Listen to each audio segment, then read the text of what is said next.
ኦኬ ብርሃኑ ቀጥል። እንዴት አመሻችሁ ኡስታዝ? ሰላም ነው? ሰላም ነው። እንዴት ነህ? ብርሃኑ ማለት ከዚህ በፊት ባሂ ምናምን ነገር የነበርከው ልጅ ነህ? ቀንም ልገባ ነበረ። ስለኛ እያወራ ነው። ስለ ባሂ አሁን ላይ ባሂ ነው ወይስ ትተዋል አይደል? አይ ትቼዋለሁ። ትተዋል። ኦኬ እሺ፣ ጠይቀኝ። አሁን ቴክስቹዋል ክሪቲሲዝም ላይ ነኝ እና ያለሁት እሱን እያጠናሁ ነው።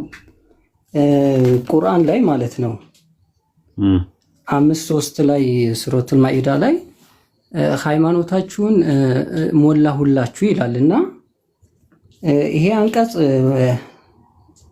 ከሱ በኋላ ብዙ ወርዷልና 280 አንቀጽ ሱረቱል በቀራ 281 ቢሆን ይሆን ነበረ። ወሂ ወርዶ ሳያልቅ ሞላሁላችሁ ሲል የቀረ እያለ እንዴት ሞላሁ ይላል የሚለው እስቲ እሱ እንዴት ነው የምትረዱት? ዛሬ ነው የሚለውና እንዴት ሞላሁላችሁ ነው የሚለው? ወሂ አይወርድም እኮ አላለም። ዛሬ የምትለው ነገር አትሰርተን ፖይንት ዛሬ ሞላሁላችሁ ማለት ሙሉ ነው ለማለት ፈልጎ ነው እንጂ አንቀጽ አይወርድም ማለት ላይሆን ይችላል። ሌላ አንቀጽ አይወርድም ማለት ላይሆን ይችላል። ዛሬ ነው ሞላው ማለት አይደለም እኮ። ሞላሁላችሁ ማለት ያው እንትን ማለት ነው። ጸጋዬን ነው ደግሞ የሚለው ደግሞ እኮ የሚገርመው ሃይማኖትን አይደለም የሚለው አረብኛው ላይ ማለት ነው። ጸጋዬን በእናንተ ላይ ሞላሁላችሁ ነው የሚለው። ጸጋዬን ዛሬ ጸጋዬን ለእናንተ ሞላሁላችሁ፣ በእናንተ ላይ ደግሞ ሃይማኖትን ፈጸም የሚለው ጸጋዬን ነው የሚለው አረብኛው። ጸጋዬን በእናንተ ላይ ሞላሁላችሁ ሊሆን ይችላል። ራሱ ትርጉም ነው። አማርኛ የቁርአን ትርጉም እንጂ ቁርአን አይደለም እኮ በእኛ። ኦኬ እንደ ጸጋዬ ከሆነ ያስኬዳል። አይ ሃይማኖታችሁ ሞላሁላችሁ ስለሚል መጨረሻ የወረደው ደግሞ ሱረቱል በቀራ 281 ስለሚል እንትን ሳይል እንዴት ሞላሁ ይላል የሚለው ነበር። ኦኬ ሌላኛው ጥያቄ እንትን ቆይ አንድ ሰው ቼክ ያድርገው እስቲ ምንድን ነው የሚለው ረመዳን ተሳስቼ እንዳይሆን ሱረቱል ማኢዳ ምዕራፍ 5 ቁጥር 3 ላይ አንድ ሰው ይሄው እስቲ እጄ ላይ ቁርአን የለም የሚያስታውሰው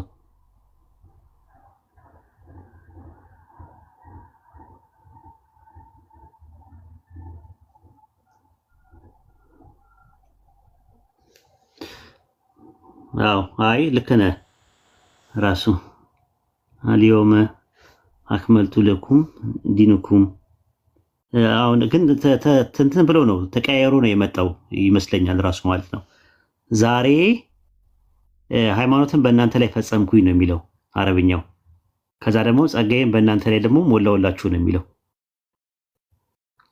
ሃይማኖትን ለእናንተ ፈጸምኩኝ ፉልፊድ አደረግኩኝ፣ ጸጋዬን በእናንተ ላይ ሞላሁላችሁ።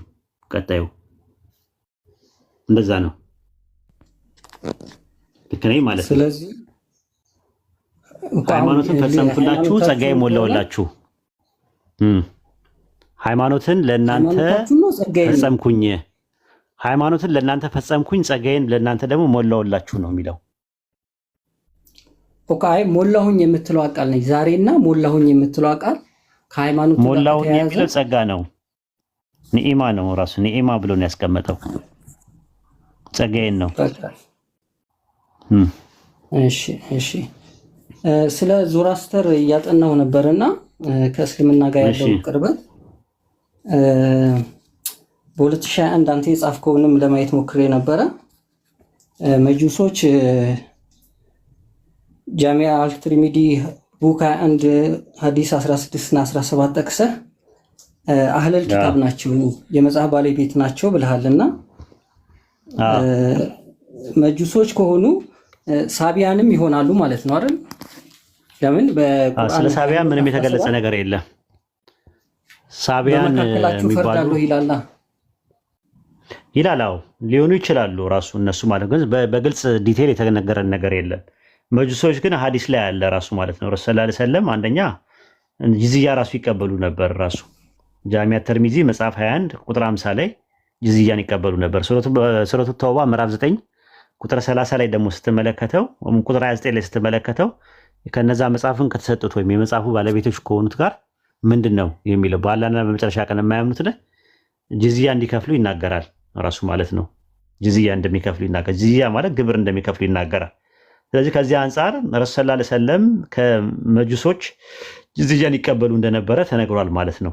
ከዛ አንጻር ነው የምናየው ማለት ነው እንጂ መሰረታቸው እኮ እነ ዞራስተርም እነ ክሪሽናም እነ ቡድሃም እኮ ምናልባት መሰረታቸውም የአንድ አምላክ ሊሆን ይችላል። በቁርአን ስላልተገለጹ ነው። አምላካችን አላህ ምንድን ነው ያለው? በአንተ ላይ የተረክናቸው መልእክተኞች ልከናል፣ በአንተ ላይ ደግሞ ያልተረክናቸው ሱረቱ ጋፊር ምዕራፍ 40 ቁጥር 78 ላይ ከአንተ በፊት መልእክተኛ በእርግጥ ልከናል፣ ከነርሱም በአንተ ላይ የተረክንልህ አለ፣ ከነርሱ ደግሞ በአንተ ላይ ያልተረክንልህ አለ። ስለዚህ በቁርአን የተተረኩ ነቢያቶች ስማቸው የተጠቀሱትን እውቅና ሰጥተን ነብይ ናቸው ብለን ወደፊት እንሄዳለን። ስማቸው ያልተጠቀሱትን ግን ለምሳሌ ክሪሽና ሊሆን ይችላል፣ ዞራስተር ሊሆን ይችላል፣ ቡድሃ ሊሆን ይችላል፣ ታኦ ሊሆን ይችላል፣ ኮንፊሽየስ ሊሆን ይችላል። እንደገና ደግሞ ነብይ ነው አይደለም ለማለት 4 ነጥብ ለመዝጋት አንችልም። ለምን? በቁርአንና በሐዲስ በዝምታ የታለፉ ነገሮችን በዝምታ ነው የምናልፈው። እኔ በግሌ እነዛ መጽሐፍቶች ሳነብ የሩቅ ነገር ሚስጥሮች ይዘዋል፣ ትንቢታዊ ነገሮች ይዘውታል። የአንድ አምላክ አስተምሮት ኦሪጂናቸው የአንድ አምላክ አስተምሮት እንደነበረ የሚያሳዩ በቂ መረጃዎች አሉ። የአዙርቬድ፣ አግራባቬድ፣ ሳምቬድ እና ሪግቬድ የሚባለው ቬዳስ መጽሐፍ በ1500 ላይ አርያን ወደ ህንድ ሄደው ማለት ነው። ከነሱ በፊት ደግሞ ክሪሽና የሚባለው ሲመጣ ለአርጁ ምክር የሰጠበት ባቫጋር ጊታ የሚባል መጽሐፍ አለ በ3102 ላይ ማለት ነው። ድራቪድ ኢንዲያን ለነበሩ ህዝቦች ሲላክ ማለት ነው። ኢንደስ ቫሊ ራሱ ሲቪላይዜሽን በዛን ሰዓት ነው የጀመረው።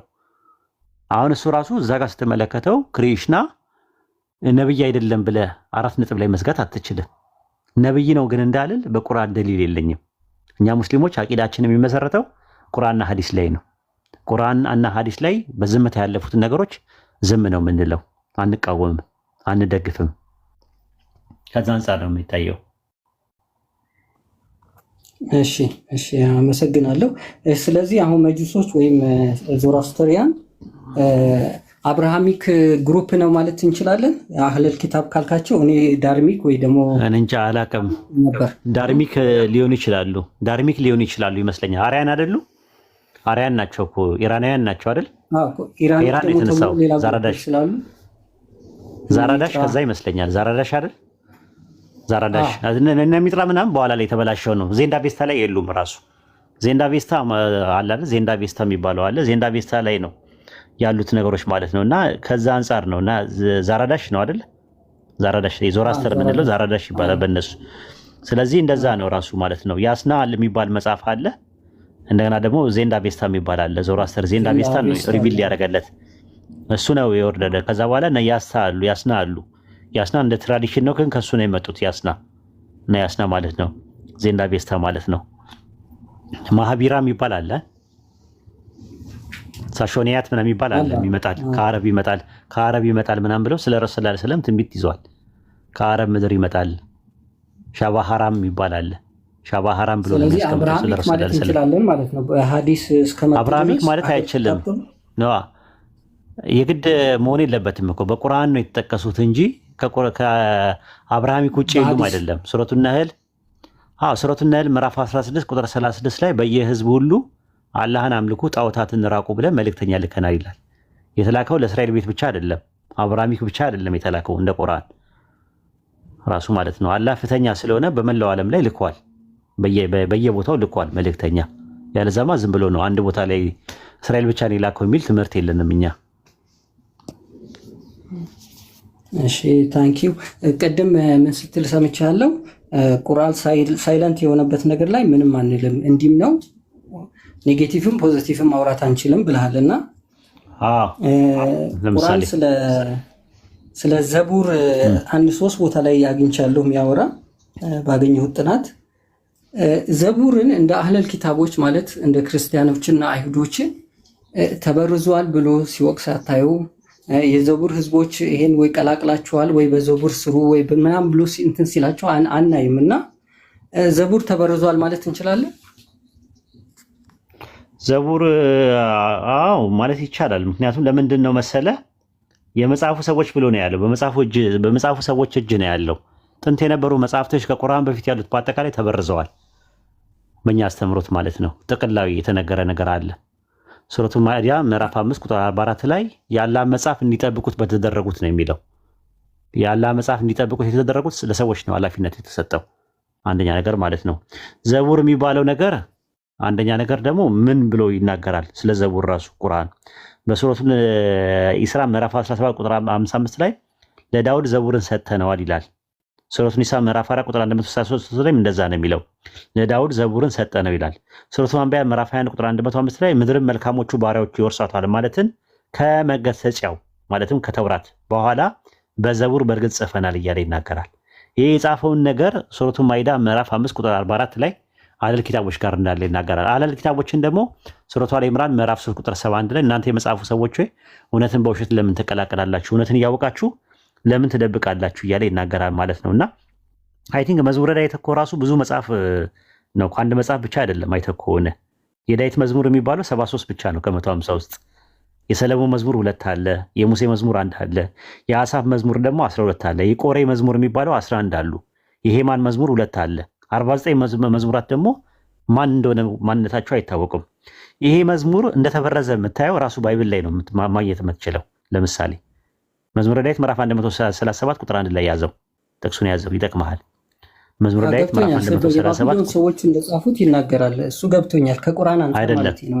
አይደለም ሳይለንት ስላለ የባቢሎን ሰዎች አይደለም። አጠቃላይ ተበርዟል ብለን እናምናለን። ለምን? ሱረቱ ማኢዳ ሱረቱ በቀራ ምዕራፍ 2 ቁጥር 79 ላይ ያለውን በሐዲስ ላይ ደግሞ ኢብኑ አባስ የመጽሐፉ ሰዎች በርዘውታል መጽሐፎቻቸውን ይላል። ስለዚህ የመጽሐፉ ሰዎች እጅ ያሉ መጽሐፍቶች በአጠቃላይ ተበርዘዋል። ተውራት፣ ኢንጂል፣ ዘቡር ምናምን የሚባሉት በስም የተጠቀሱት መጽሐፍቶች አጠቃላይ በመጽሐፉ ሰዎች ክርስቲያንና አይሁዶች እጅ እንዳለ ቁርአን ይናገራል። ስለዚህ ዝም አለ ሲባል በጥቅል ነው፣ ጀነራል ሆኖ ስለመጣ ስፔሲፋይ ተደርጎ ስላልተጠቀሰ በዝምታ እናልፈዋለን ማለት አይደለም። በጣም አመሰግናለሁ። አንድ የመጨረሻ አስተያየት እንድትሰጠኝ ብቻ ነው፣ ጥያቄ አይደለም። ይህን ስለ አዲስ ኪዳን ጥናት ሳጠና ጳውሎስ እንዴት ይህ ሁሉ መጽሐፍ ሲጽፍ ሌሎቹ ለምንድን ነው ምናምን የሚለው በጣም እንትን ስል አንድ ምናልባት ታውቀው እንደሆነ አላውቅም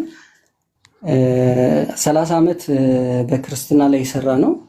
አሁን አርቲስት ሆኖ አግኖቲስት አርቲስት ሆኗል መሰለኝ። ጄፍ የሚባል ጄፍ ፎር ትሩዝ የሚለው ቲክቶክም ላይ ያለ ሮብና ቅዳሜ ብዙ ጊዜ ይገባል እና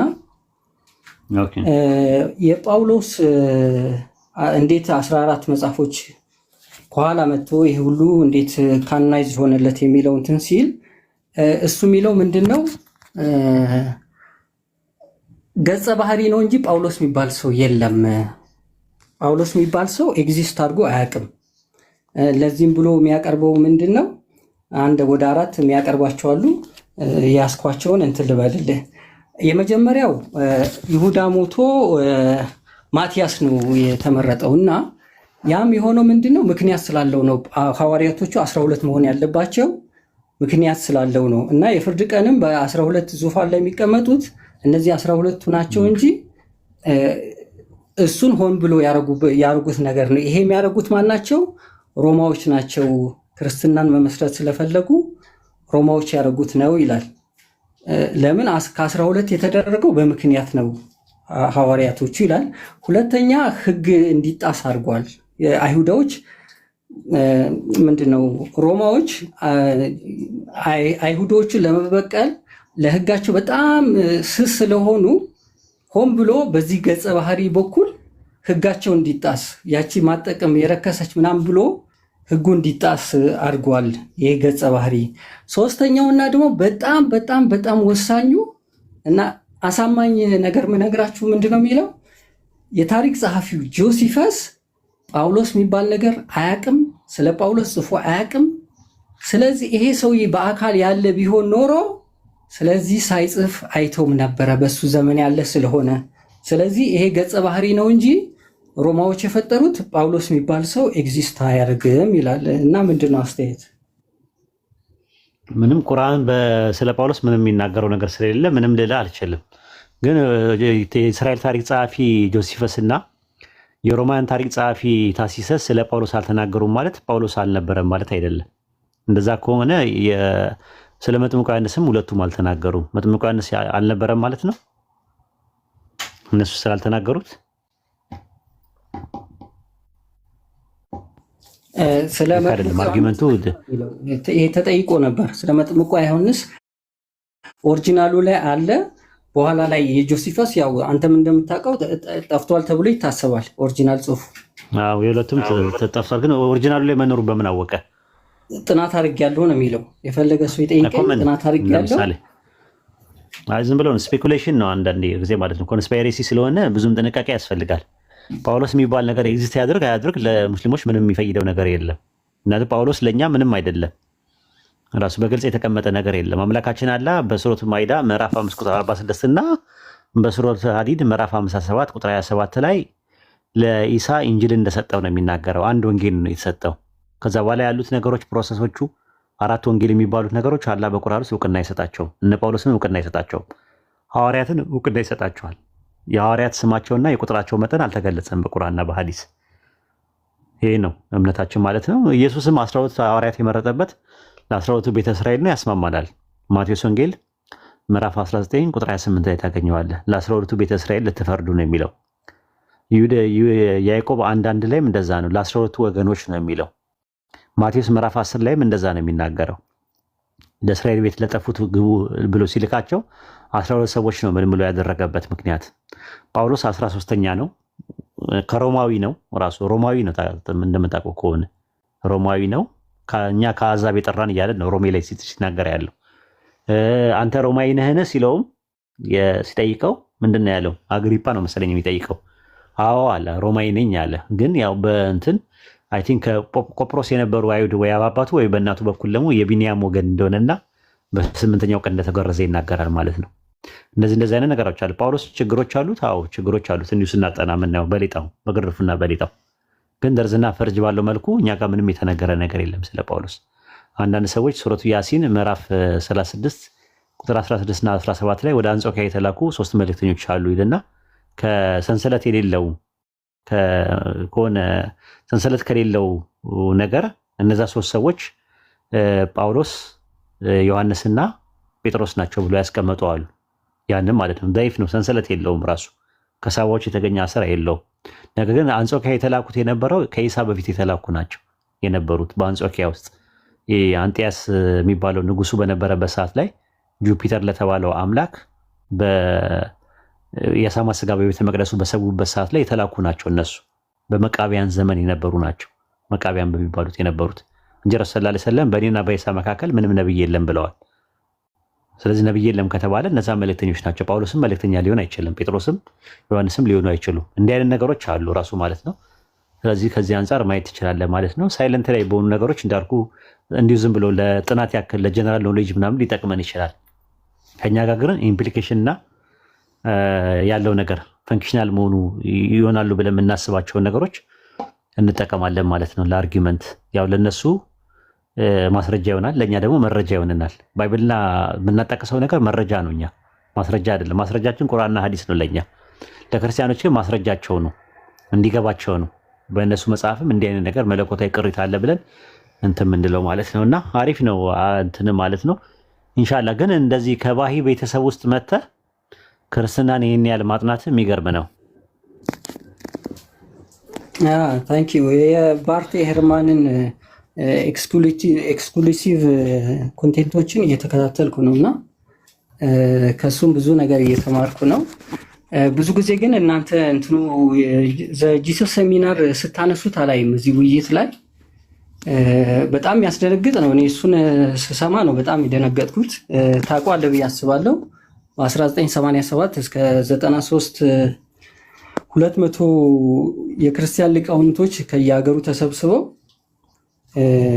አሜሪካ ውስጥ የተደረገ ጥናት ነው። ከአራቱ ወንጌል የኢየሱስ ንግግር ምን ያህሉ ነው የሚለው እና ከየገጹ ከማቴዎስ ጀምሮ እስከ ዮሐንስ ይሄ አለ፣ ይሄ የለም፣ ይሄ አለ፣ ይሄ የለም የሚል 6 ዓመት ነው የፈጀባቸው ከ87 እስከ 93 እና 18% ብቻ ነው። እንደ ሰልም ብቻ እንደ ሰልም ያደረገኝ እሱ አይደለ? 82% ኢየሱስ የተናገረው አይደለም አራት ወንጌል ላይ ሲሉ እኮ በጣም ደነገጥኩ። አስደንጋጭ ነው ራሱ። እነ ፕሮፌሰር ባርቴርማን፣ ዶክተር ሞጃ ሙሚን የእንግሊዙ የኦክስፎርዱ፣ እንደገና ደግሞ የሲድኑ የያብለ ዩኒቨርሲቲ የሚያስተምረው ዶክተር ፔለ ነው ፒዮ ይቅርታ ፒዮ፣ እነሱ ናቸው የነገሩኝ ለእኔ ማለት ነው። ማን ነው? ሁለቱ ናቸው የነገሩኝ፣ ዶክተር ሞጃ ሙሚን እና ዶክተር ማን ነው ፒዮ፣ ሁለቱ ማለት ነው። ባርቴርማን ደግሞ በእንትኑ ላይ ማለት ነው በውይይት ሲወያይ ነው ሲናገር የሰማሁት የነበረው፣ ግን አላመንኩትም ነበር መጀመሪያ ላይ እና ኢንሻላህ ተውራት ዘቡርና ኢንጂል የሚል አንድ መጽሐፍ ይኖረኛል ወደፊት፣ እዛ ላይ ያወጣዋለሁ በደንብ። እና ዘጂሰስ ሴሚናር ብዙ ሲወራ ላይም በክርስቲያኖቹም በኩል ሲያወሩት አላይም፣ ግን እኔ መናፍቅ ናቸው ይሆናሉ ምናምን ብዬ ነበር የተሰበሰቡት ክርስቲያን በቃ በጣም እንትን ደረጃ እኔ ኮርስ እኮ እሰጣለሁ። እኔ ኮርስ እሰጣለሁ። እኔ እሱን ሰጥቻቸዋለሁ ራሱ እዚህ ውይይት ላይ ሰምቼዋለሁ። እዚህ ማኑስክሪፕት ላይ አይ ደረጃ አይደለም። አሁን አንዳንድ ሰው ደረጃው አይደለም በፈጀ ጥናት 18 መሸወዳቸው ነው ሰዎች የሚመስላቸው ሲሉ መሸወዳቸው ነው የሚመስላቸው ብዙ ሰዎች። ለዛ ነው ወንጌል ተበርዟል ምንለው። ለዛ ነው ለኢየሱስ የተሰጠው አንድ ወንጌል ነው የነበረው፣ ሳይቀላቀል እሱን ያዙልን። እሱን ነው የምናወራው። ከተቀላቀለ በኋላ ኢየሱስም ወንጌል እንዳስተማረ ምናምን የሚናገር ነገር አለ። ከዛ በኋላ ግን ታሪኩ ምኑ አብሮ ጭምልቅልቅ ያለው ነገር የተጻፈው ነገር በጣም ብዙ ሰዎችን አሳስቷል። ለዛ ነው አራት ወንጌል ውስጥ የተቀመጡ ነገሮች ከ182% የኢየሱስ አይደለም 18% ነው ብሎ ነው ያስቀመጡት አይደል? እሱን ነው የፈለገው። እሱን እንደዛ ብለው ነው ያጸደቁትና በጣም ያስደነግጥ ነው እኮ። ያስደነግጣል በርግጥ ማለት ነው። ለምን አሰልም አንተ ምንድን ነው የያዘ እንዳሰልም? እያጠናሁ ነው። ቴክስቹዋል ክሪቲሲዝም እያጠናሁ ነው። ቁርአን ላይም ሐዲስም ላይ እያጠናሁ ነው። ኢልሙል ሪጃል እያጠናሁ ነው እንግዲህ ባዮግራፊ ኢቫሉዌሽን ኢልሙል ሪጃል እኮ እንዳሰልም የሚያደርግ ነገር ምንድን ነው የምልህ። በዋነኝነት እኮ ለእስልምና የሚያበቃው ነገር አሁን ጀነትና ጀሃነም አሉ ብለህ ታምናለህ? ቀይረሃል? ከዛም የወጣሁት እኮ ለዛ ነው። አንድ ሰው ተጠያቂነት መኖር አለበት። እንደፈለገ ሆኖ ዝም ብሎ መሄድ ከሆነ ባሂ የሚመቸው እሱ ነው። ባሂ ጀነትና ጀሃነም የለም ይለዋል። ሁሉም ሃይማኖት ትክክል ነው ይለዋል። ችግር የለባቸውም ራሱ ማለት ነው። እና አንዳንዴም አብሮ ይጸልያሉ። ጴንጤ ጋር መተው ይጸልያሉ። ኦርቶዶክስ ጋር መተው ይጸልያሉ። ሂንዱም ትክክል ነው ይላሉ። ቡዲስትም ትክክል ነው ይላሉ። ሁሉም ትክክል ነው ይላሉ ራሱ ማለት ነው። በቃ ባሁላ እነዚህ ነገሮችን አንድ ለማድረግ ነው የመጣው ይለዋል። እና ባሁላ ደግሞ የሚገርመው ነገር ባሁላ የሚለውን ስም ያወጣለት ልጁ አብዱል ዋሃ ነው። አብዱል ዋሃ ራሱ ማለት ያላ እኛ አብደላ ነው የምንባለው። ገብቷል? አብድ ማለት ራሱ አምላኪ ማለት ነው። አበደ ከሚለው ቃል ነው የመጣው አመለከ። ስለዚህ አባቱ አምላኪ ነበረ ራሱ ማለት ነው። ሲገናኙም ደግሞ እኛ አላሁ አክበር ስንል እነሱ ሲገናኙ አላሁ አባሃ ነው የሚሉት። አባሃ ማለት የባሃ ሱፐርላቲቭ ዲግሪ ነው። ራሱ ባሁላን ነው የሚያመለክተው። አላህ ባሁላ ነው እያሉ ነው ያሉት። በጣም ትልቅ ስህተታቸው ማለት ነው። ኢፒስትል ኦፍ ዘ ሰን ኦፍ ዘ ወልፍ ሚል አንድ መጽሐፍ አላቸው፣ ይድረስ ለተኩላው ልጅ በአማርኛ ማለት ነው። እና እሱ መጽሐፍ ላይ ራሱ አምላክ በስጋ ተገልጦ ነው ብሎ ነው የሚያስተምረው እዛ ጋር ማለት ነው። እና ለሚልድ ወለሚውለድ ሲሉት ሙስሊሞች መጥተው አይ እኔ በስጋ ተገልጬ ነው ምናምን ይላል። ተመልከት፣ ቁርአን ክርስቲያኖች ኢንካርኔሽን ትምህርትን ወይም ደግሞ ተሰጎት አምላክ በስጋ ተገለጠ፣ ስጋ ለብሶ መጣ ምናምን የሚለውን ስጋ ለብሶ እና ጎርሶ መጣ የሚለው ትምህርት በአጥብቆ እየተቃወመው መሲሁን አላህ ነው የሚሉ ከፍረዋል እያለ እየተናገረ ቢያንስ እንኳን ይህን የተውሂድን ትምህርት እንዴት ይዞ መቀጠል አቃተው? ባሁላ በጣም አደገኛ ትምህርት መሆኑን የምታውቀው ማለት ነው። በዛ ላይ ድራግ ያጨስ ነበረ። ቶባኮ ታውቃለህ?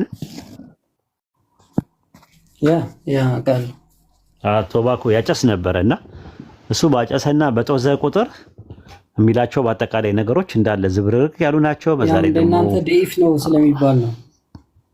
ለምን ደይፍ ነው? ልብን መቀስቀስ ላይ አባቱ እኮ ነው የተናገረው። ልጁ እኮ ነው የተናገረው፣ የገዛ ልጁ። ልብን መቀስቀስ የሚባለው ላይ አይደለም። ኧረ የራሱ ዓለም አቀፍ ቤተ ፍትህ ያሳተመው መጽሐፍ እኮ ነው። ልብን መቀስቀስ የሚለው መጽሐፍ እኮ ዓለም አቀፍ ቤተ ፍትህ እንዴት ተከትፎበት ነው ይላል። እንደዛ ትምህርት የለም። ዩኒቨርሳል ሃውስ ኦፍ ጀስቲስ ራሱ ያሳተመው መጽሐፍ ነው ልብን መቀስቀስ የሚል እዛ መጽሐፍ ላይ ነው ያለው ራሱ ድራግ እንደሚያጨስ እንደነበር።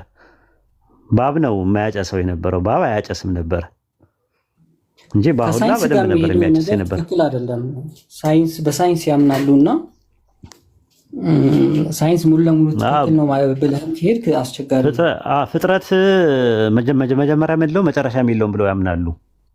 ፍጥረት ከጥንትም ጀምሮ ነበር ብለው ያምናሉ። የፈጣሪ ስሙ አይታወቅም፣ ስም የለውም። ፈጣሪ ስም የለውም፣ ባህሪም የለውም እንጂ ባህሪ እናንተንም አራብተውታል እኮ ስምና ባህሪ። እሱ የስሞችና የባህሪያት ጌታ ነው፣ ከስሞችና ከባህሪያት የጸዳ ነው እኮ የሚሉት እነሱ ትምህርታቸው ላይ። ስም የለውም፣ ባህሪም የለውም፣ ያራቆቱታል። በዛ ላይ ደግሞ የት ነው ያለው የሚለውን ራሱ መልሰ ረጅሙ የጸሎት እንትን ላይ ባህሪውን ስለሚጠቅስ ያ ባህሪው እንደ ስም ይሆናል ስለሚባል ለመልእክተኞቹ ነው የሚሰጡት። ወደ መልእክተኞቹ ነው የሚጠጋው ነው የሚሉት እነሱ። ለማኒፌስቴሽን ኦፍ ጋድ ለግልጠቶቹ ናቸው የሚሆነው ብለው ማኒፌስቴሽን ኦፍ ጋድ ነው ዞሁሩላ ነው የሚሉት እነሱ። ዞሁሩላ ማለት ማኒፌስቴሽን ኦፍ ጋድ ነው። ማኒፌስቴሽን ኦፍ ጋድ ናቸው ብለው ነው የሚያምኑት መልእክተኞቹ። ሲጀመር የመልእክተኞቹ ነፍስ መጀመሪያ መጨረሻም የላትም ብለው ነው የሚያምኑት እነሱ። ጅማሬ የላቸውም። ነብዩ መሐመድም ጅማሬ የላቸውም፣ ክርስቶስም መጀመሪያ የለውም፣ የሙሴም መጀመሪያ የለውም ብለው ነው የሚያምኑት። የኔና ያንተ ነፍስ ነው ስታርቲንግ ያለው መጀመሪያ ያለው ራሱ ማለት ነው። እንደውም በዚህ ላይ አብዱልባሃና ሾኬቬንዲ ይለያያሉ። አብዱልባሃ በሰማንሰር ኩዌስችን ወይም ጥያቄና መልስ በሚለው መጽሐፉ ላይ የእንትኖች ነፍስ ስታርቲንግ ፖይንት የላትም ብሎ ነው የሚያምነው። ራሱ ኖርማል የማንም የሰው ነፍስ ጅማሬ የላትም ይላል። ሾኬቬንዲ ደግሞ በላይት ኦፍ ጋይዳንስ በሚለው መጽሐፉ ላይ ደግሞ ጅማሬ ያላት ይላል። እርስ በርሳቸው ነው የሚቃወመው። ኮንፊሽየስ ነብይ አይደለም ሪፎርመር ነው ብሎ ነው ያስቀመጠው እንትና ማለት ነው። ይሄ ማን ነው? ኮንፊሽን እንትና ሾኬቬንዲ ማለት ነው። ይሄኛው ደግሞ ምንድነው ያለው? ነብይ ነው ብሎ አስቀምጦታል ኮንፊሽየስ። እና እርስ በርስ ይጋጫል ትምህርታቸው አንደኛ ነገር። ሁለተኛ ነገር ደግሞ በጣም አደጋ አለው። ስለ እንግሊዙ ፓርላመንት ያወራል ራሱ። ጀምስ ኦፍ ዲቫይን ሚስትሪስ የሚባል መጽሐፍ አንብቧል። እሱ አላነበብኩም። እዛ ላይ ማለት ነው ጀምስ ኦፍ ዲቫይን ሚስትሪስ የሚባል አለ ራሱ ማለት ነው። አንድ መጽሐፍ አለው ራሱ ማለት ነው። እና ታበርናክል ኦፍ ዩኒቲ የሚባል መጽሐፍም አለ። ደንበኛ የእንግሊዝን ፓርላማ ነው የሚደግፈው በአሁን ለምትሉት የሚርዛ ሁሴን አሊ የሚባለው ሰውዬ ማለት ነው። እና እንደዛ ነው። አይ ቲንክ ትምህርታቸው በጣም የተናደ ነው። ተመቷል እስኪ በቃው ድረስ። ባህ አዌርነስ ብለህ ግባና ጎግል ላይ ኢምራን የጻፈውን መጽሐፍ ብትመለከተው የጻፈው እዛ ላይ በቃ ምትት ነው። ከዛ በኋላ ነው የሞተው። አሁን እኮ ቁጥራቸው ወደ 6 ሚሊዮን አዘግዝቋል። ማደግ ነበረበት ራሱ ማለት ነው። የሆነ ሳለ 9 ሚሊዮን ገብቶ ነበረ በዓለም ላይ። ከዛ በኋላ እንትን ብለዋል ማለት ነው፣ ቀዝቅዘዋል ማለት ነው። ኢትዮጵያ ውስጥ አሉ። ይገርሞኛል እኮ መኖሩ ራሱ ኢትዮጵያ ውስጥ አለ በስፋት አለ። አዲስ አበባ ወደ ቦሌ ደሳለኝ ሆቴል አካባቢ ዋና ቅርንጫፍ እዛ ነው ያለው። ኦኬ፣ ይገርማል። እዚህ ሀገር አበሾችም አሉ እና አወያይተናቸው እናውቃለን። ራሱ ውይይት አድርገን እናውቃለን። ግን የሚያውቁት ነገር የለም ራሱ ስለ መጽሐፎቻቸው ማለት ነው። እና ለማንኛውም ከረሱል ሰለላሁ ዐለይሂ ወሰለም በኋላ ነብይ አይመጣም፣ መልእክተኛም አይመጣም። በቁርአንና በሐዲስ እንደዛ ነው የተቀመጠው።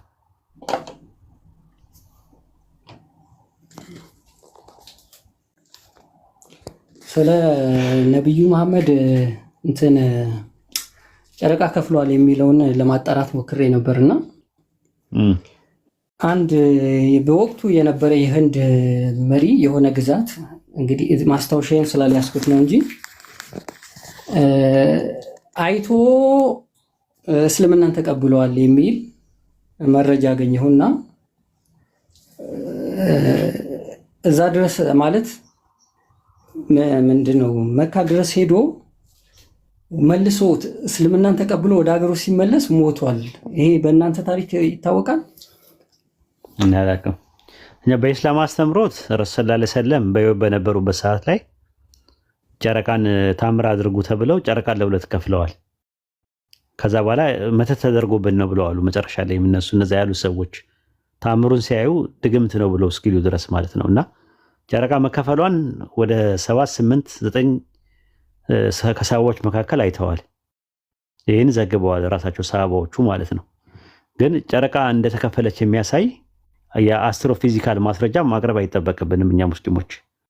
አሁን አንዳንድ ሰዎች መከፈሉን በምናውቃለን ይላሉ። ሲጀመር ጀምሮ ያንን እኮ እንደ ማስረጃ አድርገን አይደለም ያቀረብነው። እኛ ታምር ብለን የምናምነው ቁርአን ነው።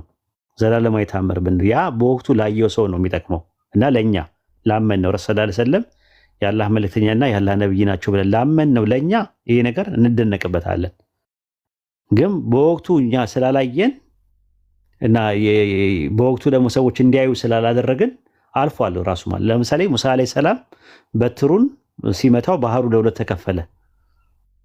እንደተከፈለ ማስረጃ አምጣ ቢለኝ አንድ ሰው ጂኦሎጂካል ማስረጃ አምጣ ቢለኝ የለኝም። ግን የታምር ነው ለኔ፣ ለአማኙ ይጠቅመኛል። ለኔ አሁን ለአማኝ ላልሆነ ሰው የሚጠቅመው ቁርአን ነው የሚጠቅመው። ቁርአን ዘላለማዊ ታምር ነው። ይህ ወደ አንተ የምናወርደው የአላህ ታምር ነው ይላል። እንድታነቡት የምናወርደው የአላህ ታምር ነው ብሎ ስለ ቁርአን የሚናገረው አላህ። ስለዚህ ቁርአን የአላህ ታምር ነው ራሱ። የአላህ አንቀጾች ታምሮች ናቸው። አሁን ዘላለማዊ ማለት ነው፣ ልቦናን የሚያናገር ነገር ነው። ያኛው ግን ወቅቲ ነው የነበረው፣ ወቅታዊ ነገር ነበረ ራሱና ኻሊዲ አልነበረ፣ ዘላለማዊ አልነበረ ያኛው። ስለዚህ እንትን ብዙ አለ። ከጣታቸው ላይ ውሃ ይፈልቅ ነበር ለምሳሌ። ግን አሁን ያንን ለኔ ነው የሚጠቅመኝ ለአማኙ ማለት ነው። ስለዚህ አማኝ ላልሆነ ሰው ብለው ሴንስ አያደርግም ራሱ ማለት ሴንስ ላያደርገው ይችላል። ሴንስ የሚያደርገው ነገር መጀመሪያ ረሱል ሰለላሁ ዐለይሂ ወሰለም ነብይና መልእክተኛ መሆናቸውን የሚያሳዩ ማስረጃዎች ከቁርአንና ከሐዲስ አምጥተን እንዲሁ ደግሞ አሁን ላይ ፕራክቲካሊ የሆነው ነገር ቁርአን ያለ ንግግር መሆኑን ሰዎች ተረድተው ኢንዲቪጁዋል ትራንስፎርሜሽን ሲያገኙበት ከዛም ባሻገር በቁርአን ውስጥ የተነገሩ ገይባት የሆኑ ነገሮች የሩቅ ነገር ሚስጥሮች ወይም ሰዎች ያልደረሱባቸውና አሁን ደግሞ ቁርአን የተናገራቸው ትንቢቶች ነበይ የሆኑ ነገሮች እሱ ነገር ተደማምሮ ምናምን ነገር ነው እንትን የምትለው እንጂ እሳቸው በወቅቱ በነበሩበት ሰዓት ላይ ያደረጓቸው ተአምራቶች ለእኛ ለአማኞች እምነታችን እንዲጠናከር ያደርግልናል። ግልጽ ነው። ግልጽ ነው። ይሄ ግን እኮ በታሪክ የሚታወቅ ነው ማለት ነው። እንጃ እንዴት እንደሆነ አላውቅም። አሁን መረጃው እጅ ላይ ስለሌለ ነው። ሌላ ቀን ይዤ እመጣለሁ። ቢኖር ደስ ይለኛል። አይ ይዤ እመጣለሁ። እንትንም ብሪቲሽ ምንድን ነው ላይብረሪም እዛ ላይ ይገኛል ተብሎ መጽሐፉ በኢሜል ጠይቂያቸው ነበረ። ልከውልኛል። ሁለት ሰዎች እንደጻፉ ግን ማንነታቸው እንደማይታወቅ ሰውየው በትክክል የዛ ሰዓት እንትን እንደነበረ ምንድን ነው የሀገሩ ገዢ እንደነበረ በ629 ከመካ ውጭ ወይም ከምንድን ነው ነብዩ ካሉበት አካባቢ ውጭ የመጀመሪያው መስጂድ የተሰራው ህንድ ውስጥ ነው። እሳቸው ያሉበት ግዛት በ629 ነብዩ ሳይሞቱ ማለት ነው። የመጀመሪያው መስጂድ ያለው እዛ ነው። እንግዲህ እንዳልኩ ነው የሰው ልጅ አእምሮ ስሉጥ ነው። መረጃውን ይዤ እመጣለሁ ነው እንግዲህ ማለት ማናቃቸው ሊሆን ይችላል። እኔ ግን አሁን ምንድነው ማቅረብ አይጠበቅብኝም ነው ማለት አርኪኦሎጂካሊ ወይም ጂኦሎጂካል ማስረጃዎች አንድ ነገር ታምር ተደርጓል ሲባል ኢየሱስ ሙት ያስነሳ የህንዶች ታሪክ ነው ማለት ነው እኮ የህንዶች አንድ ግዛት ታሪክ ሊሆን ይችላል። ግን አሁን አልቀበልም ሊል ይችላል አንድ ሰው እኮ ከፈለገ ያንን ማለት ማስረጃ አንድ ሰው ዋሽቷቸው ሊሆን ይችላል ብሎም ሊልም ይችላል። ጥንቃቄ ይፈልጋል። የሚጠቅመው ቁርአን ላይ አሁን ላይ ያለው ዘላለማዊ ታምር ሆኖ እስከ ቂያማ ቀን ድረስ የሰው ልብን የሚያናገረው ነገር ነው ታምር አድርጎ የሰው ልጅ መቀበል ያለበት ብዬ ነው የማምነው። ይሄን ይመስላል እንግዲህ በርታ። እኔ ብሰልም ደስ ይለኛል። ራሱ ሞት ይመጣል አታውቀውም። ራሱ መቼ እንደሚመጣ እንዴት እንደሚወስድም አታውቀውም። ራሱ ልክ እንደ እንቅልፍ ነው። ስለዚህ በተቻለ አቅም ወደ አላህ ብትመለስ ደስ ይለኛል፣ ብትሰበሰብ። እንግዲህ ጸሎት አድርግልኝ ኢንሻአላህ። እንግዲህ አላህ ለዛም ነው ቴክስቹዋል ክሪቲሲዝም ማለት አንድን ሰው ለማውራት መጀመሪያ መጽሐፉ ትክክል ነው የሚለውን አልቁርአን ሲሆን ደግሞ አሁን ከአላህ ነው እያጠናሁት ነው። አልጨረስኩም። በጣም እንትን ነው አሁን ቁርአን እንትኑ ትንሽ ይከብዳል አወራረዱ። የሆነ ይዘረዝርልህና ያቋርጥና ሌላ ታሪክ ይጀምራል። ሙሉን ካላነበብከው እንትኑን አታገኘውም። የሆነ አሁን ለሙሴ ምናምን ይጀምርልና ያቋርጥና የሆነ ቦታ ላይ ደግሞ እንደገና ከዛ ያቋረጠው መልሶ እዚህ ጋር ሲቀጥለው ምናምን ታያለህ እና ፍሎ እንትን አይደለም እንደዛ ነው ይናገራል። አላህ ሱረቱ ዙመር ምዕራፍ 39 ላይ ይናገራል። ራሱ በቁርአን ተደጋጋሚና ተመሳሳይ ሱራን አወረድን ይላል። አላህ ምንድን ነው የሚያደርገው? የሆነ ሱራ በጥንት የነበረውን ስለ ኢብራሂም ታሪክ እየነገረን የሚነግረውን ነገር አቋርጦ በሌላ ሱራ ደግሞ የቀሩትን ንግግሮች ይናገራል። ይህ የቁርአን ውበቱ ነው ራሱ። አሁን አንድ ልብ ወለድ አይተህ ከሆነ ታሪክ ይጀምርልህና ሙሉን ነው የሚጀምርልህ። ፍሰቱን ፍሎውን የጠበቀ ነው። አምላካችን አላህ ግን ቁርአን ላይ ሲነግረን የሆነ ሰዓት ላይ ስለ አቂዳ ይነግረናል። ስለ እምነት አንቀጸ እምነት ምን ማመን እንዳለብህ ይነግረላ። ትንሽ ቆይቶ ደግሞ እዛው ላይ ደግሞ ስለ ፊቂ ይናገራል። ስለ ህግጋት ይሄ ነገር አታድርጉ፣ ይሄ ነገር አድርጉ ይላል። ከዛ ደግሞ የኢብራሂም ወሬ መጥቶላል ይልና ይጀምራል። ኢብራሂም እንዲህ ባለ ጊዜ አስታውስ እያለ ይናገራል። የኢብራሂም ወሬ መጥቶላል እያለ ይናገራል። ስለ ኢብራሂም አባቱ እንደዚህ ባለ ጊዜ ማይብላ ግን ሙሉን አይደለም ይነግረው። ከዛ ደግሞ ያቋርጠውና እሱ ጋር ያቋርጠውና ያንጠለጥለውና ሰስፔንስ ያደርገውና ሌላ ሱራ ላይ ደግሞ አብርሃም ከአባቱ ጋር ያደረገውን ዲያሎግ የቀሩትን ነገር ይናገራል። ሙሳ አለይሂ ሰላም ከፊራውን ጋር የነበረውን ንግግር በተወሰነ መልኩ ይናገርና ሱረቱ አዕራፍ ላይ ከዛ ደግሞ ሱረቱ ጣሃ ላይ ደግሞ ይደግመዋል ያመጣና ያንን እንደሚያደርግ ራሱ አምላካችን አላህ ደግሞ በቁርአን ነግሮናል። ሱረቱ ዙመር ምዕራፍ 39 ላይ ተመሳሳይና ተደጋጋሚ ነገርን አወረደ ይላል አላህ። ያን እንደሚያደርገው ማለት ነው። አላህ ሱረቱ በቀራ ምዕራፍ 2 ቁጥር 34 ላይ ይናገርና ስለ አደምና ስለ ሐዋ፣ ሱረቱ አዕራፍ ላይ ደግሞ የተቀሩትን ደግሞ ይናገራል። ሱረቱ ጣሃ ላይ ደግሞ ያልቀረ ነገር ካለ አሁንም ደግሞ የተወሰነ ነገር እያደረገ ያደርጋል። ይሄ ምንድነው? ሰስፔንስ እያደረገ ነው እንትን የሚለው እያንጠለጠለ ነው። ስለዚህ አጠናኑን ማወቅ ምናምን ነገር የቴክስቹዋል አፕሮቹን፣ ኮንቴክስቹዋል አፕሮቹን፣ ግራማቲካል አፕሮቹን፣ ሊንጉስቲካል አፕሮቹን በደንብ እያወቅና እየተረዳ ስትመጣ በጣም እየገረመ ይመጣል የቁርአን ማለት ነው። ሰውኛ ዘይቤ የለውም። የአላህ አነጋገርን ስታውቀው አምልኮን በተመለከተ እኔ እያለ ሲናገር አምልኩኝ፣ ተገዙኝ፣ ፍሩኝ እያለ ይናገራል።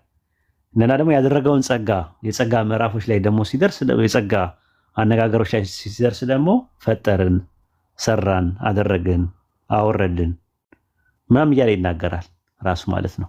ጃአልና፣ ፈአልና፣ አውሃይና የተለያየ ነገር ማለት ነው። የኸለቅና ምናምን እያለ ይናገራል። እና የምትለዋ ነገር እዛ ጋ ተአዚሙና ነው የምትመጣው። ተአዚም ማለት ምንድን ነው? አምፕሊቲዩድ ማለት ነው፣ ግነት ነው። በጣም የሚገርም ነገር ነው ራሱ። እኔ ልሰልምበት የቻልኩበት ዋና ምክንያት ይሄ ነው። ቁርአንን እያነበብኩኝ ቆይ እነዚህ ሙስሊሞችን ጉድ እሰራቸዋለሁ እያልኩኝ ሳጠና ሱረቱ ሁጁራት ምዕራፍ 49 ልክ ቁጥር 13 ላይ አንድ ነገር ስፖት ላይት ነገር መጣች። እናንተ ሰዎች ሆይ ከወንድና ከሴት ፈጠርናችሁ አለ። ማንንን የሚያወራው? በቃ የመጀመሪያ ጥያቄ የፈጠረብኝ እሱ ነው። ከዛ በኋላ ደግሞ ሱረቱ በቀራ ምዕራፍ 2 ቁጥር 30 ለመላእክት ባለን ጊዜ አስታውስ ምናምን እያለ ይናገራል። በአደም ጊዜ የነበረው አደምን ሲያዋራ የነበረው ነው እያወራ ያለው አልኩኝ። ሙሳ በበትር ምታል ነው ይላል። ሙሳን እያናገረ ያለው ሙሳን በትሩን መሬት ላይ ጣለዋለሁ ከዛ እባብ ሆነ ይላል አለው ይላል። ሙሳን እያናገረ ያለው አላህ ነው። ኢሳን የሚያናገረው አላህ ነው። ገረመኝና በጣም ገረመኝ ወደኋላ የነበረውን ነገር። ከዛ ደግሞ የሆነ ሰዓት ላይ ደግሞ እኛ እንዴት ደዋ ማድረግ እንዳለብን ሲናገር ደግሞ አንተ ይላል። የሆነ ሰዓት ላይ አንተን ብቻ እንገዛለን በሉ። የሆነ ሰዓት ላይ ደግሞ ሳየው ደግሞ እርሱ እያለ ሁወ እያለ ይጠቀማል። እና ሳየው ምንም ነገር እንትን በቃ የሰው ቃል የለበትም። ሱረት ፋቲሃ እስከ ሱረት ናስ ምናምን ይሄ ነገር እንዴ ኧረ ሙስሊምማ አልሆንም አልኩኝ። ኧረ ሰው ምን ይለኛል አልኩኝ። እንዴ ሰው መሳቅ ያለው ኧረ ወደዛ ሁለተኛ ቁርአን ቃል አልደርስም ብዬ ወደ ባይብል ተመለስኩኝ ማለት ነው። ወደ ባይብል ደግሞ ስመጣ ደግሞ ባይብል ኦሪጂናል አውቶግራፊ የለም ተባልኩኝ። ቴክስቹዋል ቫሪያንት እንዳለ ተነገረኝ። በወቅቱ ማኑስክሪፕቶቹ የተዘጋጁት ኢየሱስ ካረገ ከ300 ዓመት በኋላ ተነገረኝ። ፍራግመንት ያለው በጥስጣሹ ያለው የዮሐንስ ወንጌል የኮፒ ነው። እሱም ምዕራፍ 16 ላይ ምዕራፍ 19 ላይ ያለው 6 አንቀጾች ናቸው ያሉት ተብሎ ተነገረኝ። ፓፒረስ 52 በ125 ላይ እንደተዘጋጀ የመጀመሪያው እንደሆነ ተነገረኝ። በቃ መርከቤ ሁላ ምን አለ መሪው ተሰበረብኝ፣ ከስር መህልቄ ወደቀ። ስለዚህ ተመልሼ እንደገና ደግሞ እስቲ ነገር እንደው እውነት ይኖር ይሆን ብዬ ደግሞ ተመልሼ መጣሁ ቁርአን ላይ ማለት ነው። ቁርአን አንብቤ ስጨርስ ወደ ሐዲስ መጣሁ። ሐዲስ በጣም ሰፊ ነው፣ ትልቅ ነው ራሱ እና ዋናዎቹ 6ቱ ነው ምናምን ነገር ለማንበብ ሞከርኩኝ። እስቲ ቆይ ተፍሲር ደግሞ የሚባለው አልኩኝ። ተፍሲሮችን ማገላበጥ ጀመርኩኝ። ከዛ በኋላ ደግሞ የሆነ ታሪክ ሲራዎች ምናምን ነገር ባዮግራፊ ኦፍ ዘ ፕሮፌት የሚባለውን በእንግሊዝኛ ነው እኔ በዛን ሰዓት ያነበብኩት። ከዛ በቃ እንትን እያለ መጣ ማለት ነው፣ እየገረመኝ መጣ። በኋላ ላይ ግን ምንድን ነው ያደረኩት? በቃ እኔ ሻሃዳ መያዝ አለብኝ ብዬ ሻሃዳ ያዝኩኝ። ለአንድ ዓመት ያክል ግን ሚዲያ ላይም አልነበርኩም። እኔ በቃ ማብሰልሰል፣ ማጥናት፣ እንትን ማለት፣ ማንበብ፣ ከቁርአን ጋር ያለኝን ግንኙነት፣ ሰላት ምናምን የመሳሰሉ ነገሮችን እንደዛ ነበር ሲያደርገን። ከዛ በኋላ ነው ከአንድ ዓመት በኋላ ነው ፋሚሊ ራሱ ያወቀው። ከአንድ ዓመት በኋላ ነው ሚዲያ ላይ መጥቼ ወደ አላህ ተመለሱ ያልኳቸው ብዙ ሰዎች ማውቃቸውን ሰዎች ማለት ነው። እና ምን ለማለት ፈልጌ ነው? አጥናው ራሱ ያስቀራሃል። የሚያሸንፍ መጽሐፍ ነው። ሱረቱ ፉሲላት ምዕራፍ 41 ቁጥር 41 ላይ እንደዛ ነው የሚለው። አሸናፊ መጽሐፍ በመጣላቸው ጊዜ ነው የሚለው። አሸናፊ መጽሐፍ ነው የሚለው። የምር ያሸንፋል ቁርአን። አዚዝ ተብሏል ቁርአን። አሸናፊ እያጠናሁ ነው። የምር ያሸንፋል። ራሱ እንትኑ ቋንቋ ራሱ ትንሽ አረብኛ ካልቻልክ አንዳንድ ነገር ፉሊ ለመረዳት በጣም አስቸጋሪ ነው። ቅድም ልጁ ራሱ እየጠየቀ ነበረ ሱረቱል ማኢዳ 568 ላይ የመጽሐፉ ሰዎች እስከምታቆሙ የሚለው ወደ ሙስሊሞቹ አረገው። እሱ ግን እዛ ጋር አውዱ የሚያወራው ስለ አህለል ኪታቦች ወይም የመጽሐፍ ባለቤቶች ወደሚለው ነው። እስከምታቆሙ ወይም እስከምትሰሩበት ድረስ ነው የሚለው እና በምንም አይደላችሁም። አሁን ይሄን ሳነበው አንድ ነገር ምርጫ ሲኖርህ ነው አይደል? ይሄ ያለ ይሄ ያለ ኦሪጂናሉ እዚህ ጋር አለ። እንትኑ ምንድነው መጨረሻ የሚለው በላቸው ይላል። በላቸው የሚለው ወደ ማን ነው የሚሄደው? ወደ ነብዩ መሐመድ ነው የሚሄደው አይደል? በላቸው ሲል አሁን ያሉትን በእሳቸው ዘመን ያሉትን ክርስቲያኖች ከሆነ ኦልሬዲ ባይብል ተበርዟል ብሎ የሚወራው በፊት ነው፣ ከእሳቸው በፊት ነው የተበረዘው። አሁን ያሉትን በላቸው ቢላቸውም ከየት ያመጡታል መጽሐፉን? ጥሬው ከብስሉ የምትለይበት ከሌለ ምን ማድረግ ይችላሉ? አሁን ያሉትን ብዬ እስከምታቆሙ ድረስ በምንም ቀጥልሽ ቀጥል። አንድ ሺህን ጠይቂያቸው ነበር ማለት አሁን ላይ ያሉት አማራጭ የላቸውም። ያኛውን ለማቆም በዛኛው በኦሪጂናሉ ለመስራት ኦልሬዲ ቀደምት አባቶቻቸው በርዘውታል እና አሁን ቻንስ የላቸውም። እነዚህ አሁን በእሳቸው ዘመን ያሉት በላቸው ሄደው ቢሏቸው የሌለውን ኬት ያመጡታል? የተበረዘው እንጂ አባቶቻቸው አላስተላልፉላቸው ነው። ኦሪጂናሉ ኖሮ አይ እኛ በዚህ በተበረዘው ነው የምንሰራው ቢሉ ያስኬዳል። ይሄኛው እያለ ለበዚህ ለምሰራለች የለም አሁን ኦሪጂናሉ። ስለዚህ ግን እሳቸው በላቸው ሲል የዛ ጊዜ የነበሩት አባቶቻቸውን ታሳቢ አድርጎ ነው የሚናገረው። አንደኛ። ሁለተኛ አሁን አማራጭ አላችሁ ነው በተዘዋዋሪ አሁን እሱ የሚያስተካክል አማራጭ አላችሁ ብሎ ነው የሚላቸው ምናምን ብለው መናንና ድርጭትን ወደ እናንተ አወረድን ይላል። ለምሳሌ ግን በቁርአን በወረደበት ዘመን ለምሳሌ መናንና ድርጭትን ወደ እናንተ አወረድን የሚለው በሙሳ ዓለይሂ ሰላም ጊዜ የነበሩትን ነው ሪፈር የሚያደርገው እንጂ ቁርአን በወረደበት ዘመን ወይም ደግሞ ረሱል ሰለላሁ ዐለይሂ ወሰለም በተላኩበት ዘመን የነበሩ አይሁዶች መና እነሱ ጋር አለ ማለት አይደለም።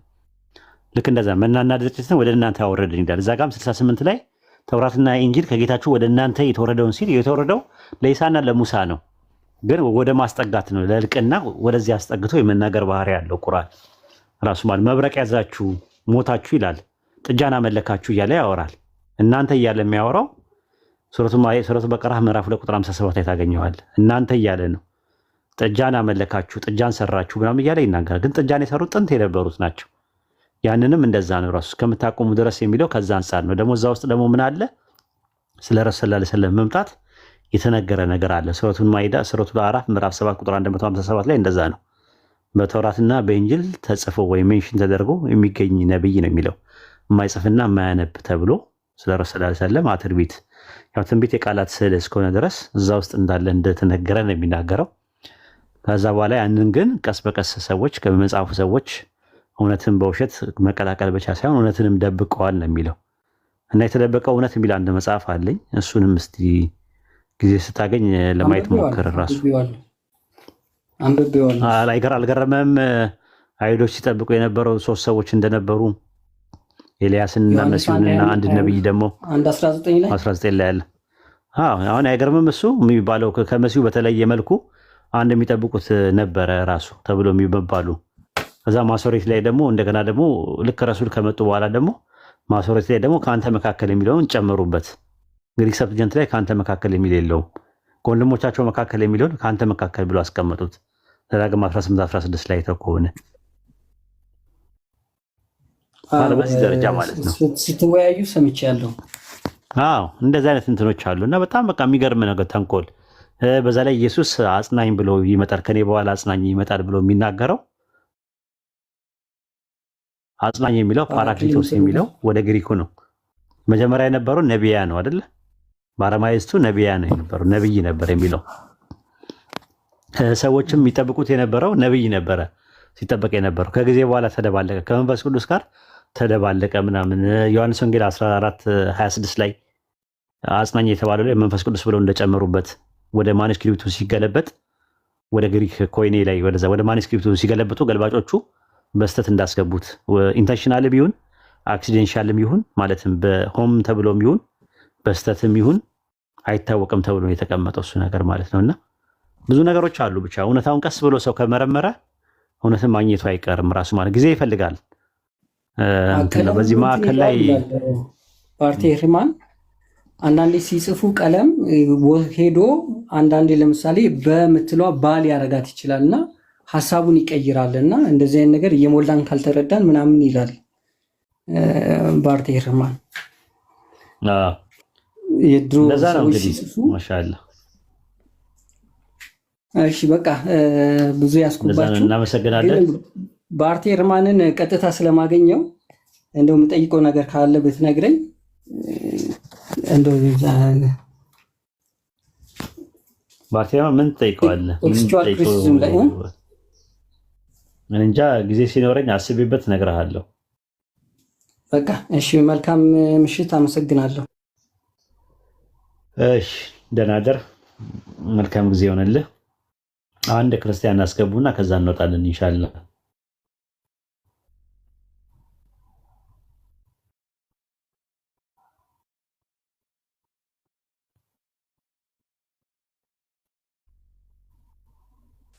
ኡስታዝ ሰላም አለይኩም ወራህመቱላህ። ወአለይኩም አሰላም ወራህመቱላሂ ወበረካቱ። እንዴት ነው ኡስታዝ? ደህና ነው? አልሐምዱሊላህ። እንዴት ነው? የጠፋ ሰው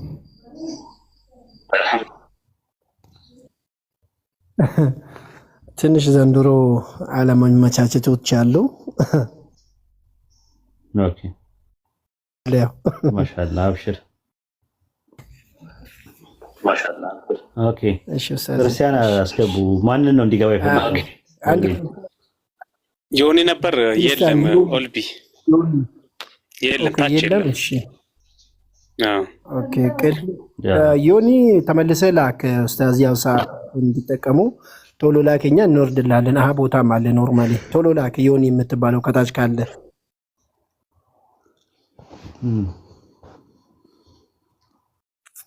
ደንበኛ ነው። ሰላም አለይኩም ኡስታዝ። ወአለይኩም አሰላም ወራህመቱላሂ ወበረካቱ። ማነው? እኔ ልጠይቅ እንዴ ኡስታዝ? ልጠይቅ አቡ ሳላ ልጠይቅ? ኦኬ ጠይቅ። እሺ እኔ ብጠይቀው ኡስታዝ እንትን ኢምራን ላይ 71 ላይ ያለው ማለት ነው መጽሐፍ የሚለው ማለት ነው ስለመደበቅ እና የነሱ መጽሐፍ ላይ ደግሞ ማለት ነው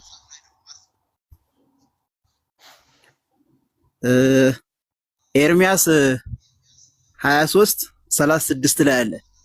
ይሄ አላህ የተናገረው ነገር እዚህ ጋር እናገኘዋለን የሚል ሐሳብ ያለኝና ልክ ነኝ ኡስታዝ? እዛ ላይ ሚላል ያው የአምላክን ቃል ለውጣችሁታል። እሱም አብዛኛውን ከሱረቱ በቀራ ምዕራፍ 2 ቁጥር 75 ጋር ብታገናኘው ሞር የበለጠ ነው። እሺ ከስንት ጋር ኡስታዝ? አሪፍ ነው። ሱረቱ በቀራ ምዕራፍ 2 ቁጥር 75። እሺ እንደዛ ማለት ትችላለህ ራሱ ማለት ነው። እንግዲህ ዮኒ ከሌለ ያሉት ይስተናገዱና ጀስቲስ ኤላ ወይ ኡስታዝ ሰላም አለይኩም። ወአለይኩም አሰላም ወራህመቱላሂ ወበረካቱ። እንዴት ነህ? አለኝ ሰላም ነው። አይቻላቅም ረጅም ጊዜ ነው። ለዛ ነው ሰላም ልበል ብዬ ነው። አረ ምን እያስገቡኝ አይደለም እኮ እኔ ብዙ ጊዜ እልካለሁ፣ ግን ማዕቀብ ተጥሎብኛል። ምን እንደሆነ አላውቅም። አንዳንድ ጽፈህ እኔ አስገቡኝ በል ከስር። አይ ምናልባት ኤላ አንዳንዴ ምን አለ መሰላችሁ ከታችም ገስት የምትልኩ ሰዎች አንዳንዴ የቤቱን ህግና ደንብ ብናውቅ፣ ለምሳሌ አሁን ከቤቱ ህግ መካከል ኡስታዝ ያወራ የተወያየ ሰው አስገቡ ሳይል ሰው ማስገባት አንችልም። ሌላው ደግሞ ክርስቲያኖቹን አስገቡ ከተባለ ክርስቲያኖቹን ነው የምናስገባው። ከዛ ውጭ ማንኛውም ሰው አስገቡ ከተባለ ሙስሊሞችን ማናስገባበት ምክንያት የለም። ሌላው ደግሞ ምናልባት 800 900 ሰው ሲኖር ገስት መያዝ የሚችለው ምናልባት ወይ 2 ቦታ ወይ 3 ቦታ ይኖራል። ከዛ አንፃር እያንዳንዳችን ለራሳችን ብቻ ባናስብ አይነኝና ከዛ አንፃር ነው አንዳንዴ ምንጽፋቸውም ከታች ምንጽፋቸውም ኮሜንት ለምሳሌ ክርስቲያን ካልሆነ አያስገቡም ሰው የመረጡ ነው የሚያስገቡት ምናምን የሚባለው ነገር እንደዛ ባይታሰብ አይነኝ። ከዛ አንፃር ነው።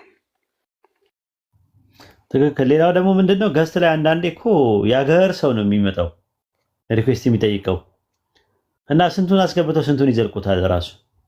በጣም አንዳንዴ በቃ 50 ሰው ምናምን ሊመጣ ይችላል ገስት ላይ እና 50ውን ሰው የቱ ጋር ነው የሚያስገቡት?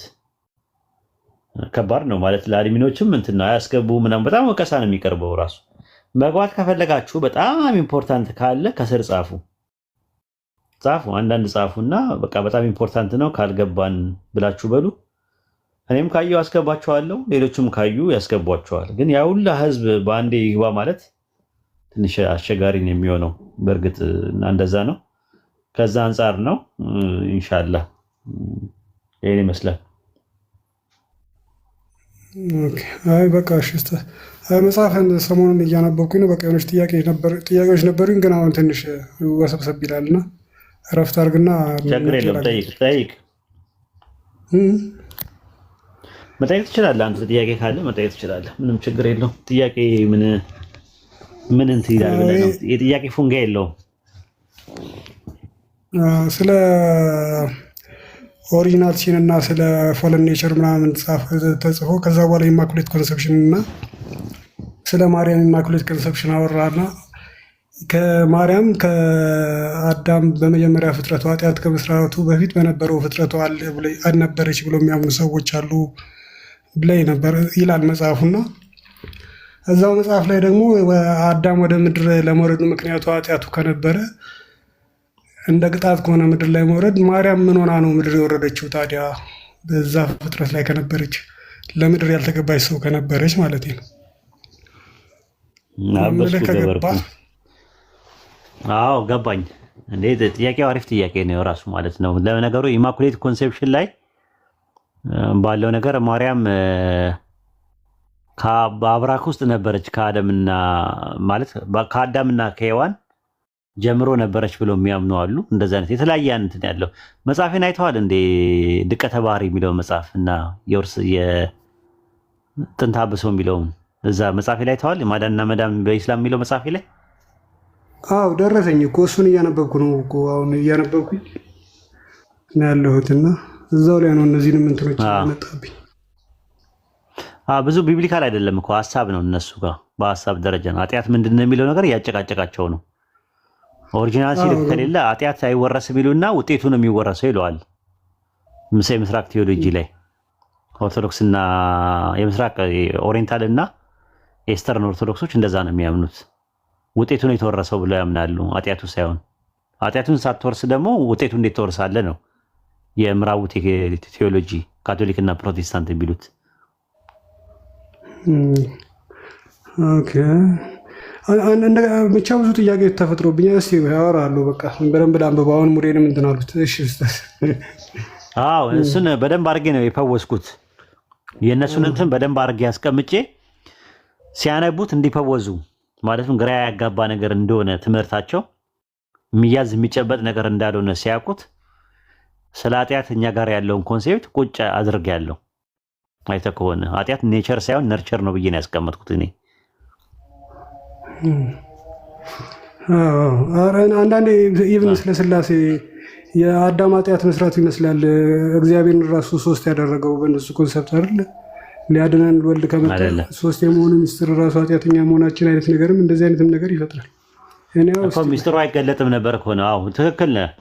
ኢየሱስ ለማዳን ባይመጣ ኖሮ አይታወቅም ነበርም ብለው ያምናሉ። ማለት ስላሴ የሚለውን ነገር አያውቁትም። ለዛ ነው አይሁዶች የማያውቁት። ወልድ ሰው እስከሆነበት ጊዜ ድረስ የስላሴ ሚስጥር አይታወቅም። በቃ አለቀ። አይሁዶችም እና አብርሃምም እነ ምናምን ስላሴን ሳያውቁ ነው የኖሩት። ወልድ ከመጣ በኋላ ነው ስላሴ የሚባለው ሚስጥር መኖሩን የታወቀው ብሎ ነው የሚያምነው። ገድለ ተክለ ሃይማኖትም ላይም ጎርጎርዮስ ዘንዚናዙም እንደዛ ነው ብሎ ያስቀመጠው። ያ ልክ አይደለም ነው እኛ የምንለው። ገብቶሃል? እንግዳ ባዕድ አምላክ ነው። ለዛ ከሆነ አይሁዶች የሚከሱት ኢየሱስን ዘዳግም 13 ላይ አንተም አባቶችም የማታውቀውን አምላክ ይላል። ስለዚህ ጥንት የነበሩና አብርሃም ስላሴን ሳያምን ምን ሳይል ኢየሱስ መጥቶ ስላሴን ካስተማረና ከገለጠ በጣም ነው የሚገርመው። ግን እዛ ማርቆስ ወንጌል ምዕራፍ 12 ቁጥር 29 ላይ ጸሐፊውም መጥቶ ምንድን ነው ከትእዛዛቱ ታላቅና ፊተኛው ትእዛዝ ማናት ሲለው እስራኤሎች ስማ ጌታ አምላካችን አንድ ጌታ ነው ካለ በኋላ ቁጥር 32 ላይ ምንድን ነው የሚለው? ጸሐፊውም በእርግጥ አንድ ነው ከእርሱ ሌላ የለም ብለህ በእውነት ተናገር ካለው ይላል። ኢየሱስ የአንድ አምላክ አስተምሮት ነው ያስተማረው። አንድም ሶስትም ነው ብሎ አላስተማረም። የምጠይቃቸው ጥያቄ እንዲህ በግልጽ ለምን አይቀመጥም? ሰው የሚድንበትና የሚጠፋበት ከሆነ ስላሴ ምንድን ነው ታውቃለህ? ራሱ ትሪኒቲ የሚባለው ትምህርት ምንድን ነው ትምህርቱ የሚባለው? አምስቱ አዕማደ ሚስጥር የሚባሉ አሉ ታውቃቸዋለህ? በክርስትና አምስቱ አዕማደ ሚስጥር ማለት አምስት ሚስጥሮች አሉ። ሚስጥረ ስላሴ፣ ሚስጥረ ስጋዬ፣ ሚስጥረ ጥምቀት፣ ሚስጥረ ቁርባንና ሚስጥረ ትንሣኤ ሙታን። አሁን ሚስጥር አንድ ነገር ሚስጥር ከተባለ ዘዳግም 29 ላይ ስትየው ጥቅሱን ሚስጥሩ ይላል ለአምላካችን ለእግዚአብሔር ነው የተገለጠውን የዚህን የመጽሐፍ ቃል ግን ለእኛም ለልጆቻችንም ነው ይላል። ይሄ ነገር ማለት ዘዳግም 6:4 ላይ የተናገረው እስራኤሎች ስማ ጌታ አምላካችን አንድ አምላክ ነው ያንን ለልጅም ለምንም ንገረው ይላል። የተገለጸው ይሄ ነው። ዘዳግም ምዕራፍ 4 ቁጥር 32 ላይ እንደዛ ነው የሚለው በላይ በሰማይ በታች ከሌለ ከእርሱ ሌላ አምላክ እንደሌለ ለአንተ ተገለጠ፣ ይህንን ነገር ያዝ አጥብቀህ ያዝ ተብሎ ነው የተባለው። ስለዚህ ዘዳግም 29:29 ላይ ሚስጥሩ ለአምላካችን ለእግዚአብሔር ነው ይላል። ሚስጥር ከሆነ ሲጀመር ጀምሮ አንተ ጋር መምጣት አይችልም። የተገለጠውን የዚህን የመጽሐፍ ቃል ግን ለእኛም ለልጆቻችንም ነው ይላል። ሚስጥር ከሆነ ከመነሻውኑ በቃ በቃለት ማመን አይጠበቅብህም አንተ። ለምን ሚስጥር ነው። ዘዳግም 29:29 ላይ ይኸው ጥቅሱ ያስከው ዘዳግም 29:29 እየሰማሁ በቃ ኦሪት ዘዳግም ምዕራፍ 29 ቁጥር ላይ ሁላችሁም ያዙት። ሚስጥሩ ለአምላካችን ለእግዚአብሔር ነው ይላል። ሚስጥር የሆነው ነገር በቃ አለቀ። አንተ አይጠበቅብህም። በማመን ምድንበት በመካድ የምጠፋበት ነገር ከሆነ ስላሴ በግልጽና በማያሻም መልኩ ባይብል ላይ እግዚአብሔር በአካል ሶስት ነው የሚል ጥቅስ መኖር ነበረበት። ሶስት የምትለው ቃላት እግዚአብሔር አካባቢ ላይ ድርሽ ብላ አታውቅም። ድርሽ ብላ አታውቅም። እንኳን አይደለም እግዚአብሔር በአካል ሶስት ሊሆን ይቀርና አንድም ሶስትም ብለው አላስተማሩም ሐዋርያትም ነቢያትም። አብ ወልድ መንፈስ ቅዱስ አንድ አምላክ ናቸው የሚልም ጥቅስ የለም። ራሱ እግዚአብሔር በሶስት አካላት ተገለጠ ይለዋል። እስቲ በአብ ተገለጸ የሚል ማስረጃ አምጡ። አንድ አምላክ በአብ በወልድ በመንፈስ ቅዱስ ተገለጠ ይለዋል። የለም እንደዚህ አይነት የሚል ጥቅስ። ግን እስቲ ተውትና እንደው ወልድና መንፈስ ቅዱስ የሚለውን ላስቀምጥና እስቲ አንድ አምላክ አብ ነው ወይስ አንድ አምላክ በአብ ተገለጠ? ቤቱ ጋር ነው እንደዛ የሚለው አንድ አምላክ በአብ ተገለጠ የሚል ጥቅስ አለ? የለም እንደዚህ የሚል እና የራሳቸው ትምህርት ነው ያለው ማለት ነውና አንተ የምትድንበት የምትጠፋበት ጀሃነምና ጀነትና ጀሃነም የሚያስገባ ነገር እንደ በግልጽ እንኳን አይቀመጥም።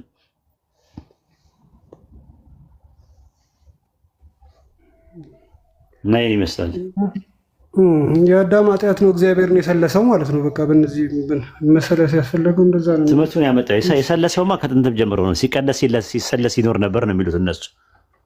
ጥንትም ጀምሮ እንትን ነበረ። ሁለቱ ታውቃለህ አይደለ? ምንድነው ፕሪሚናንት ኮዝ እና ፕሪሚናንት ታይም የሚባል አለ።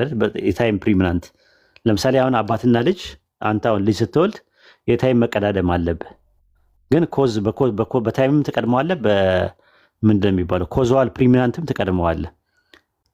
መንፈስ ቅዱስና ወልድን አብ ይቀድማቸዋል በፕሪሚናንት በኮዝ በመንስኤ ማለት ነው ይቀድማቸዋል። አስገኝ ነው የሁለቱ ምንጭ ነው ራሱ አስገኛቸው ነው የሁለቱ ኮዝ ነው ራሱ። ያ ሞናርኪ ኦፍ ዘ ፋዘር ይባላል ትምህርታቸው። ጎርጎርዮስ ዘንዚናዙ፣ ጎርጎርዮስ ዘኑሲስ፣ የቂሳሪያው ባስሊዮስ እንደዛ ነው ትምህርታቸው የነበረው። ምንድን ነው የሚባለው እንትኖች የነበረው እዚህ ቱርክ አካባቢ ላይ የነበሩት አጠቃላይ እንደዛ ነበር የሚያምኑት የነበረው። ራሱ የኮሎፒዲያስ ፋዘርስ ነው ምናምን የሚባሉት አባቶች ምንድን ነው የሚባለው ስማቸው ጠፋኝ። እነዚህ የሶስቱ ማለት ነው ሞናርኪ ኦፍ ዘ ፋዘር አለ፣ የአብ አስገኝነት፣ የአብ የበላይነት ራሱ ማለት አስገኝ ነው እሱ፣ ኮዝ ነው እሱ። እና ፕሮቴስታንቶች ያችን ይዘው ነው ሶሻል ትሪኒቲ የፈጠሩት። ማህበራዊ ስላሴ የሚባል ፈንክሽናል ሰቦርዲኔሽን እና ኦሪገን ምናምን እንደዛ ያስተምሩ ነበር። ፕሮቴስታንትም አሁን እንደዛ ነው። ፈንክሽናል እንትና አብ አለቃ ነው። አዲሱ መደበኛ ትርጉም የአንደኛ ቆሮንቶስ ምዕራፍ 15 ቁጥር 28ን የግርጌ ማስታወሻ ስትመለከተው አብ አለቃ ነው ይላል። ዋና አለቃቸው ነው የወልድና የመንፈስ ቅዱስ ማለት ነው። እንዲህ አይነት ትምህርት እንትን ያለበት ማለት ነው እና ትንሽ የተወሳሰበ ነው። እሺ ቴንክ ዩ ኡስታዝ። እሺ እሺ እና ስላሴ ትንሽ እንትን ነው አይደል?